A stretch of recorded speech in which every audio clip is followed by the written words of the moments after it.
It has been a crazy busy day. I've been working on Sunday Fun Day home room decorating project. So I decided to pull out 2 cups of leftover rice, eggs, a cup of veggies, and soy sauce. And we're just gonna make a quick fried rice.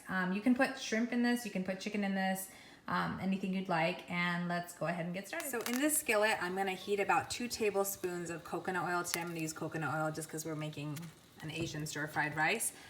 Go ahead and heat that up on high heat until the oil heats up a little bit. And then I'm going to go ahead and add in my veggies. Today I'm using frozen veggies, but you can go ahead and feel free to use any type of, if you have fresh carrots and fresh green beans on hand and fresh corn, that'll taste even better. But all I had today were the frozen ones, so that's what's going in here. So you're going to just saute this up a little bit.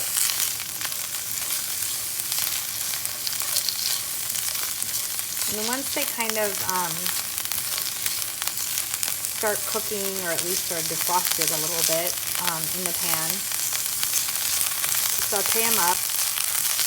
And then we're going to go ahead and add in our cracked eggs. Now in this pan, I went ahead and cracked 2 eggs, and I used the measuring cup to put my eggshells in.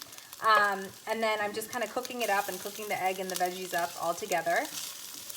And once they're kind of scrambled, as you can see like this, you're going to go ahead and just dump your rice in here. Okay, and I'm using 2 cups of rice. So this will make about 2 servings, 2 big servings of fried rice, if that's all you're serving. And then you're just going to kind of just stir it all up. And you want to add a couple of spoons of soy sauce into this, just to kind of flavor up the rice and the egg and the veggies. Now, if you want to make a chicken or shrimp fried rice, all you have to do is saute the chicken and the shrimp first in a little bit of soy sauce and oil, and then you're going to put in your veggies and the egg and then the rice. So that's the only thing that's quite different about this, but today I'm just going to go kind of veggie. And I'm going to go ahead now and add my soy sauce in here.